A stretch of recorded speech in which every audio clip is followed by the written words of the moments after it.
Selamat datang di channel Lubang Horor. Jangan lupa like, komen, dan subscribe agar channel Lubang Horor ini terus semangat dan terus berkembang. Tanpa banyak basa-basi, ayo kita mulai ceritanya.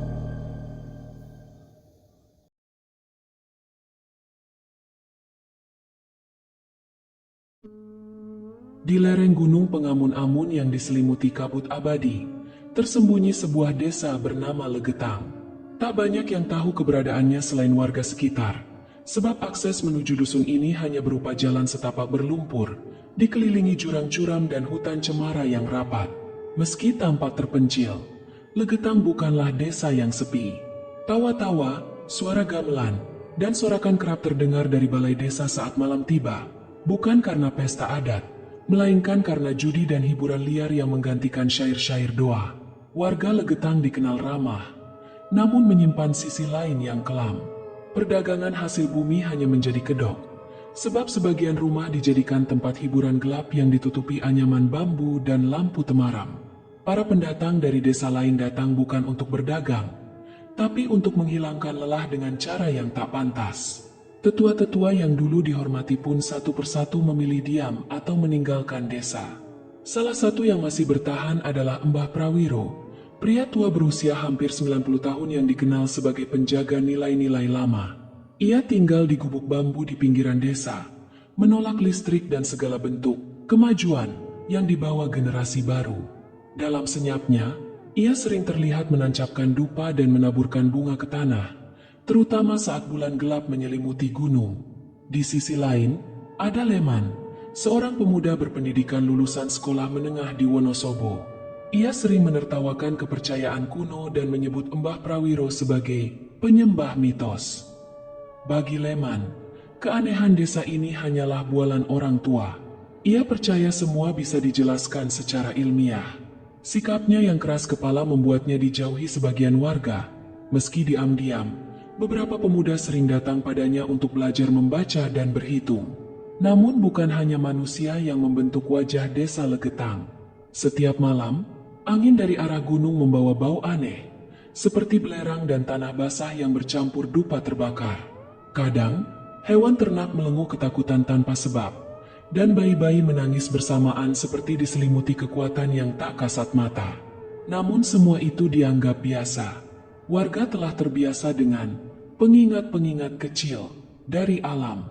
Yang tidak mereka tahu, bumi di bawah Legetang sedang menyimpan sesuatu. Sesuatu yang sabar menunggu. Sesuatu yang akan membuat nama Legetang kelak hanya terdengar sebagai bisikan. Seperti desir angin yang membawa kabar buruk dari lereng gunung yang tak lagi bisa dipercaya. Dan malam itu, untuk pertama kalinya dalam waktu yang lama, Mbah Prawiro tidak menyalakan lampu minyak di gubuknya. Ia hanya duduk bersila, mata menatap lurus ke arah gunung, sementara angin malam meniup rambut putihnya yang tipis. Ia berbisik, seperti kepada seseorang yang tak terlihat. Waktumu hampir habis, Legetang. Beberapa hari setelah malam sunyi di mana Mbah Prawiro mematung menghadap gunung, udara di Legetang mulai terasa berbeda. Angin yang biasanya membawa kesejukan dari pucuk cemara kini berhembus panas, kering, dan berat, seolah mengandung bisikan yang tak bisa ditangkap telinga, namun menusuk hingga ke tulang belakang. Warga awalnya mengabaikan perubahan itu, tapi kemudian, satu persatu kejadian ganjil mulai mencemari hari-hari mereka. Seekor kambing milik Pak Sarwi ditemukan mati tanpa luka. Matanya terbuka lebar seperti menyaksikan sesuatu yang mengerikan sebelum nyawanya lepas. Di sekitar kandang, tanah tampak menghitam dan retak kecil membelahnya, mengeluarkan aroma anyir besi karatan. Tak ada hujan, tak ada kilat. Namun malam itu langit bergemuruh perlahan seperti perut bumi yang sedang menahan amarah.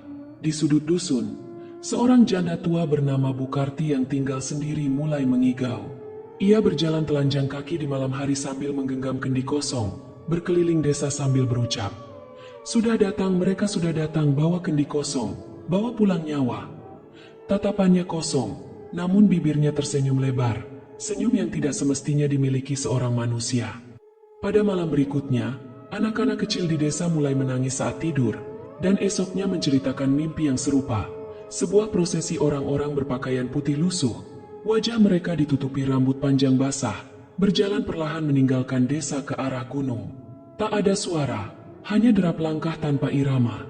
Tapi setiap anak yang bermimpi itu mengaku mendengar degupan jantung sendiri begitu keras. Seakan-akan jantung itu sedang ditahan oleh tangan dingin dari dunia lain. Leman, yang sebelumnya menertawakan semua cerita itu, mulai ragu ketika mendapati buku-buku catatannya basah tanpa sebab. Ia menyimpannya dalam lemari besi. Namun setiap pagi ditemukan lembab dan berbau lumpur. Lebih aneh lagi, halaman-halaman kosong dipenuhi goresan-goresan samar berbentuk melingkar, seperti bekas jari yang mencoba menulis dengan lumpur. Di ladang, tanaman kentang tiba-tiba menghitam dan membusuk hanya dalam semalam. Tanah menjadi lembek, mengeluarkan gelembung lumpur panas.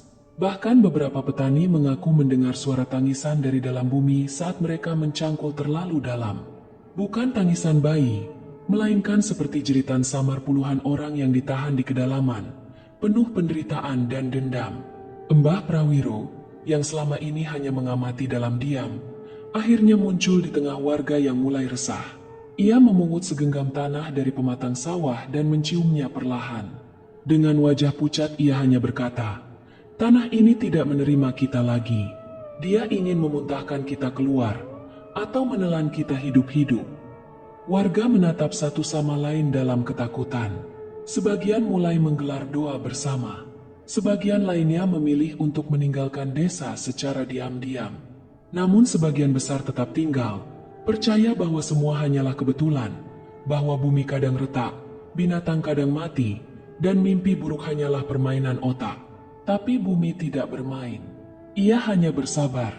Dan pada malam yang gelap itu, ketika semua lampu minyak padam tanpa sebab, ketika gonggongan anjing berganti erangan, dan kabut mulai turun jauh lebih awal dari biasanya, di ujung hutan, sebuah suara muncul dari dalam tanah.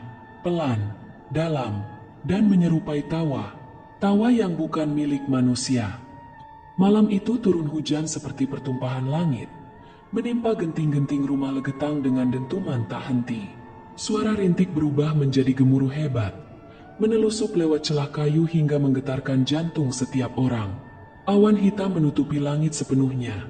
Tak satu pun sinar bintang atau rembulan tampak, seolah langit enggan menyaksikan malapetaka yang hendak menimpa.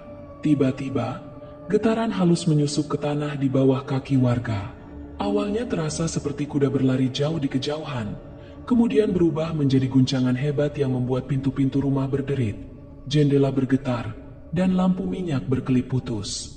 Bau tanah basah bercampur aroma belerang menusuk hidung, seakan mengundang nafas kematian. Di kejauhan, suara pecahan kayu dan jeritan samar menggema, bukan hanya dari manusia, tetapi seolah makhluk-makhluk terperangkap di bawah. Warga yang masih tinggal berhamburan keluar tanpa mengenakan alas, berusaha menuju tanah lapang di tengah desa. Namun jalan setapak yang biasanya solid kini berubah menjadi lumpur pekat yang hisap langkah. Setiap tarikan kaki menyeret tanah seolah menahan jiwa. Di puncak lereng, deretan pohon cemara menyeruak maju, akarnya terangkat, melengkung menubruk udara seakan hendak meraih siapapun yang berani mendekat. Di sudut paling timur, tempat tinggal Mbah Prawiro, lampu minyaknya redup sendiri, padam sebelum kendil api benar-benar kehabisan. Sosok tua itu bukan tampak, namun suara lantunannya terdengar lirih, nyanyian dalam bahasa kuno yang memekakkan kesunyian. Lagu itu bergema, memecah gempuran hujan, seolah memanggil sesuatu yang terkubur jauh di perut bumi. Kemudian, suara itu datang, deru panjang seperti tarikan napas raksasa.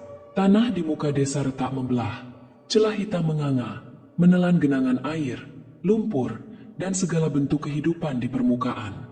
Seketika, atap rumah berguguran, pepohonan terbelah, dan teriakan yang terhenti tiba-tiba seolah tertelan oleh gema bawah tanah. Saat longsor besar menggulung desa, hanya satu hal yang terasa jelas bagi mereka yang menyaksikan dari kejauhan di tepi hutan.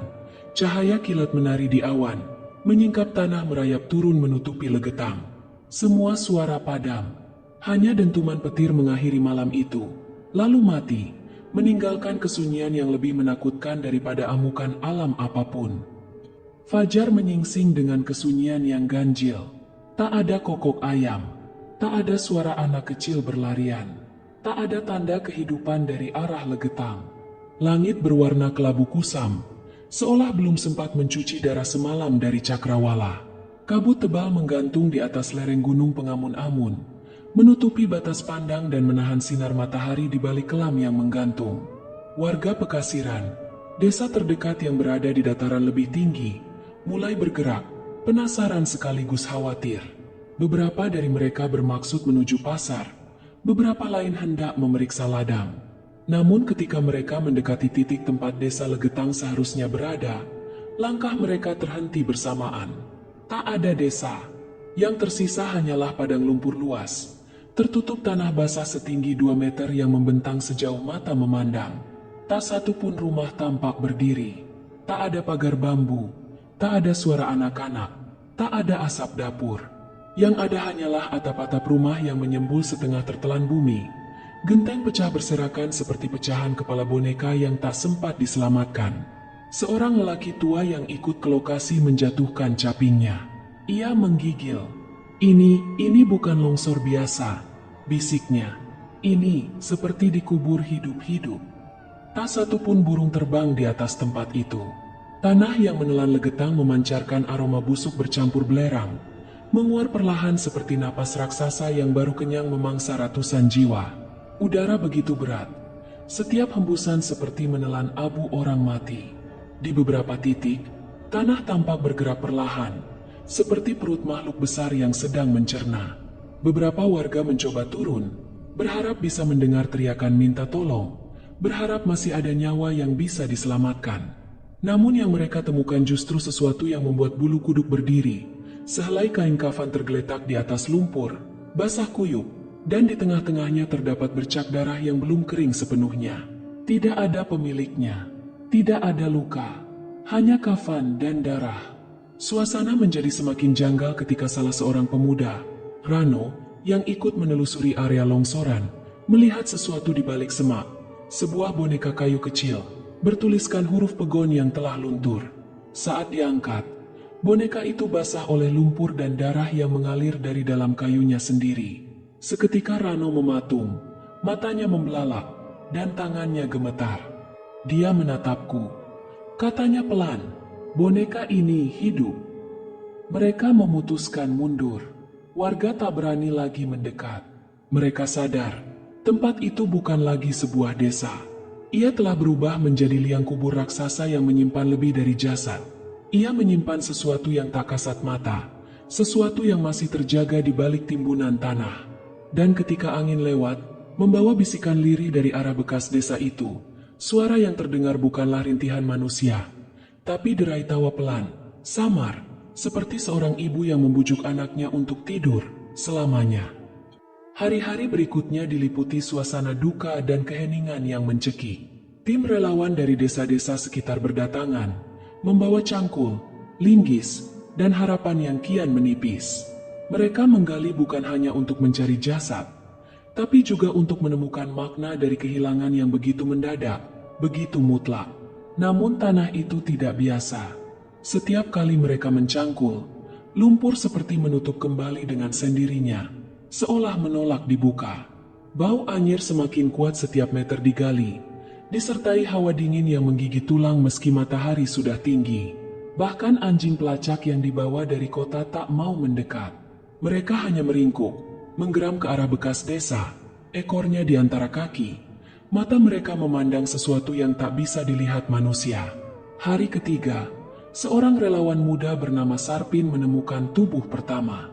Terkubur setengah, matanya masih terbuka, menghadap ke langit, tapi bukan dengan ekspresi takut, melainkan damai, seolah ia tertidur dalam pelukan sesuatu yang tak manusiawi.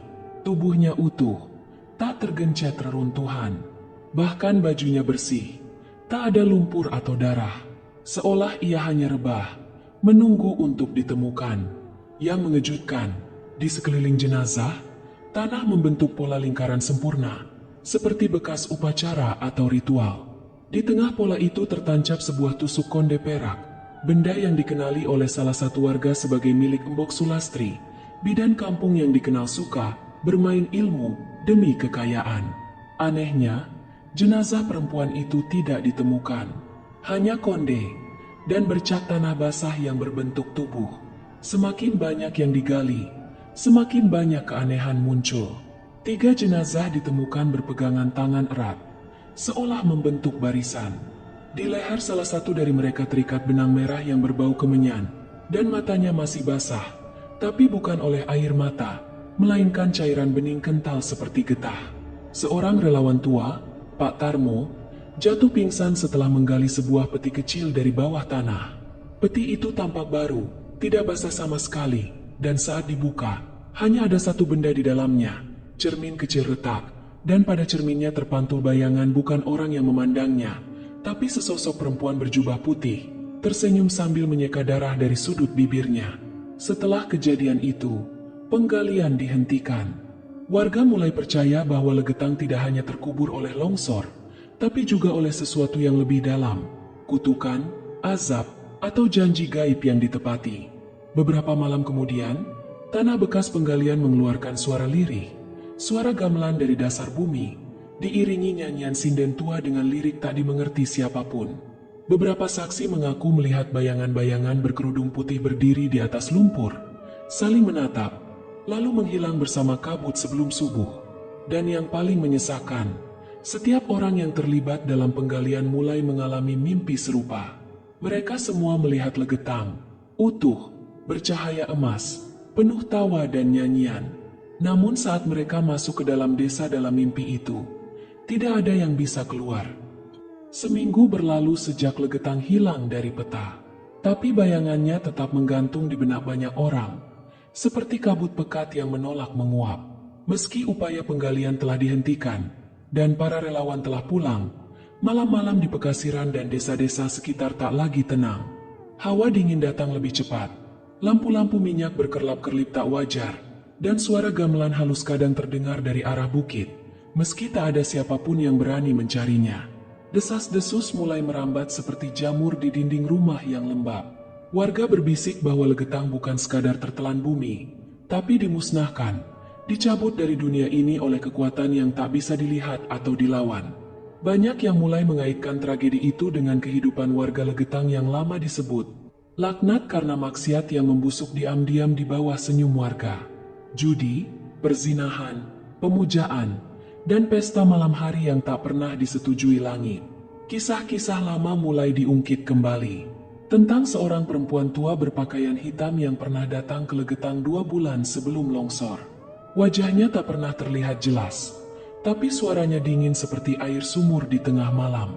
Ia memperingatkan warga tentang suara dari dalam bumi yang memanggil, tentang arwah yang tak lagi diberi tempat, dan tentang sebuah utang yang tak akan pernah terbayar kecuali dengan nyawa. Namun ia diusir, ditertawakan. Konon, 2 malam setelahnya, hujan pertama turun, dan tak pernah berhenti sampai desa itu lenyap. Yang lebih menyeramkan datang dari suara-suara lirih di malam hari. Beberapa warga Pekasiran mengaku mendengar ketukan di pintu mereka, selalu pada jam yang sama, pukul 2.33 dini hari. Saat dibuka, tak ada siapapun. Tapi di tanah depan pintu, akan selalu ada satu benda kecil. Beling, paku karatan, rambut yang dikepang, atau sobekan kain putih. Seolah seseorang, atau sesuatu mencoba mengembalikan kenangan dari desa yang telah dikubur. Seorang pria tua bernama Pak Wigno, mantan warga Legetang yang saat kejadian sedang merantau ke Banjarnegara, tiba-tiba pulang. Wajahnya kurus, matanya cekung, dan suaranya parau seperti tak tidur berhari-hari. Ia mengaku terus mendengar suara ibunya, yang telah lama meninggal, memanggil dari dalam tanah. Ia mencoba memperingatkan warga, bahwa ini bukan bencana biasa, bahwa Legetang telah dituntut. Tanah itu haus darah, katanya pelan, nyaris seperti gumaman. Kami diberi waktu, tapi kami tak dengar. Kami terus berpesta, terus menjual kehormatan demi gemerlap sebentar, dan tanah menelan kami, bukan untuk membunuh, tapi untuk menyimpan, sampai waktunya tiba. Pak Wigno meninggal malam itu, dengan mata terbuka, menatap langit-langit rumah, mulutnya membisikkan satu kata berulang-ulang, Ampura, Ampura, Ampura. Dan saat jenazahnya akan dimandikan, ditemukan di bawah telinganya sebutir batu kecil, licin dan hitam, dengan simbol tak dikenal terukir samar di permukaannya, seperti cap atau segel. Seiring waktu, bekas lokasi desa Legetang tak lagi disebut sebagai tanah longsor, melainkan tanah yang menelan. Nama itu menyebar dari mulut ke mulut, dari cerita nenek kepada cucunya, dari mimpi ke mimpi, hingga menjadi larangan tak tertulis di antara warga sekitar. Tak seorang pun berani menyebut nama Legetang saat malam tiba. Bahkan menyebut desa yang hilang pun dianggap mengundang perhatian yang tidak diinginkan. Wilayah bekas desa mulai berubah. Tanaman tak tumbuh di atas timbunan tanah itu. Rumput menguning, dan burung tak pernah singgah. Pada malam-malam tertentu, kabut turun lebih cepat dari biasanya, menyelimuti bukit dengan keheningan pekat. Di saat seperti itu, dari arah timbunan, terdengar suara gamelan lirih, seperti dari dasar liang, diiringi tawa anak-anak, sayup-sayup, namun datar dan tak bernyawa. Tak sedikit yang mengaku melihat cahaya-cahaya kuning berkelip seperti lentera, menari di atas tanah, lalu lenyap begitu didekati. Dari semua larangan yang muncul, ada satu yang paling ditakuti. Jangan menatap ketimbunan tanah lebih dari 1 menit. Sebab konon, akan tampak bayangan rumah-rumah berdiri kembali dalam kabut, lengkap dengan siluet penghuninya. Beberapa orang yang melanggar larangan ini mengaku melihat desa Legetang utuh, seperti menembus celah antara dua dunia. Namun mereka yang mengaku melihat, tak pernah sama lagi. Salah satunya adalah seorang pemuda penggembala bernama Kirman. Ia dikenal ceria, banyak bicara, tapi setelah melihat Legetang dari balik kabut, ia membisu. Matanya kosong, kulitnya pucat, dan malam-malamnya diisi tangis pelan sambil memeluk lutut. Orang-orang mencoba bertanya, tapi Kirman hanya berulang kali berbisik, mereka belum mati, mereka hanya menunggu. Mitos pun berkembang, bahwa Legetang bukan musnah, melainkan dipisahkan. Terperangkap dalam waktu yang berhenti, di mana hari tak pernah berubah, dan arwah penghuninya terus mengulang detik-detik sebelum tanah runtuh. Setiap Senin malam Kliwon, dipercayai sebagai malam pembuka gerbang. Warga sekitar mengunci rumah mereka sebelum maghrib. Lampu dipadamkan, tirai ditutup, dan semua suara dihentikan. Karena jika ada yang melanggar, dikatakan arwah dari Legetang akan berjalan menuju rumah mereka, meminta tempat untuk menetap. Seorang dukun tua dari Kalibening pernah mencoba melakukan semacam ritual pembebasan. Ia menanam sesajen di 4 sudut timbunan tanah dan membacakan doa-doa penolak bala. Namun sebelum doa selesai, ia terbatuk keras dan jatuh ke tanah. Dari mulutnya keluar darah hitam, dan dari dalam darah itu menggeliat sesuatu. Belatung hidup dalam jumlah tak masuk akal, seperti muncul dari rongga yang tak terlihat.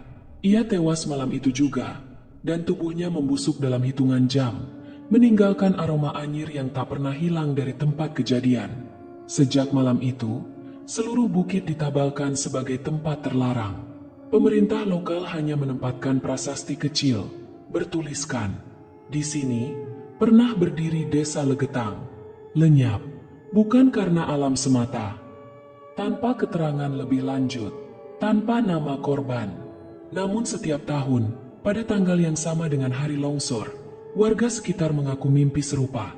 Mimpi mereka berada di dalam Legetang, berjalan di jalan kecil di antara rumah panggung yang beraroma dupa.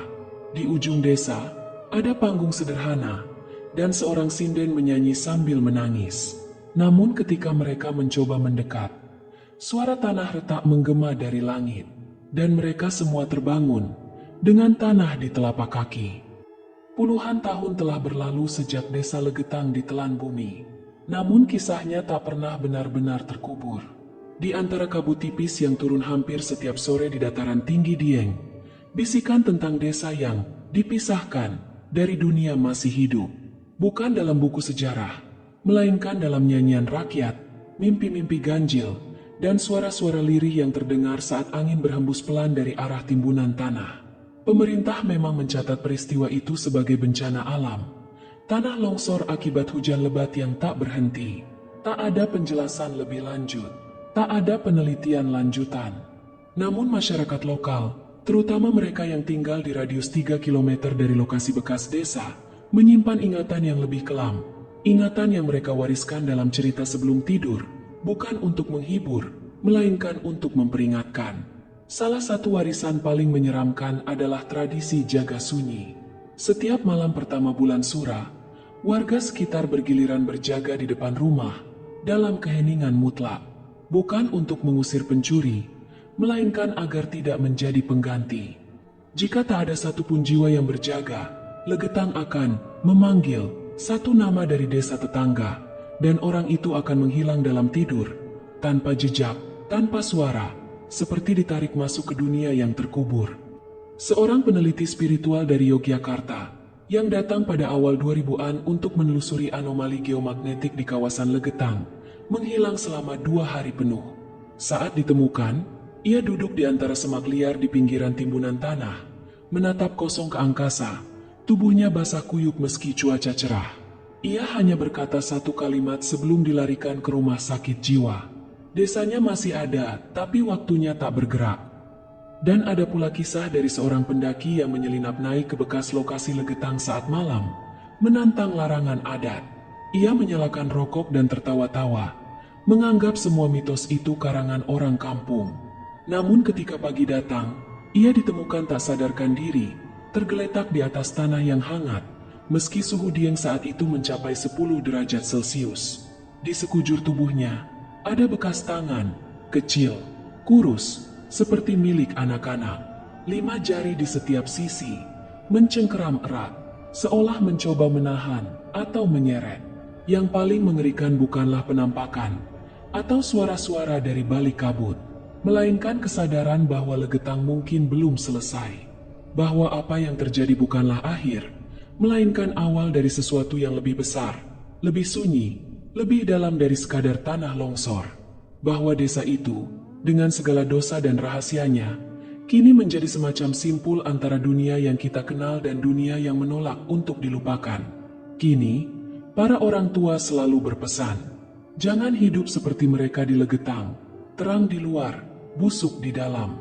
Alam lebih jujur dari manusia. Kalau kau tak bisa bersih, jangan coba menantang tanah. Dan entah kebetulan atau tidak, setiap kali kisah Legetang diceritakan, angin di dataran tinggi itu akan berhenti sesaat, seperti alam pun menahan napas. Sebab di suatu tempat, jauh di bawah tanah yang retak, sebuah desa masih berdiri diam, dalam senyap, menanti dipanggil kembali. Demikianlah kisah kali ini. Terima kasih telah meluangkan waktu untuk mendengarkan cerita tentang desa Legetang yang penuh misteri dan keheningan. Semoga kisah ini tidak hanya menghadirkan rasa takut, tetapi juga menjadi pengingat bahwa alam dan kehidupan selalu menuntut keseimbangan antara tindakan kita dan konsekuensinya. Mari kita belajar untuk menjaga hati dan perilaku, menghormati alam, serta tidak mengabaikan tanda-tanda yang diberikan, karena di balik setiap bencana tersimpan pelajaran berharga yang dapat membimbing kita untuk menjadi manusia yang lebih bijak dan penuh rasa hormat. Sampai jumpa di kisah berikutnya.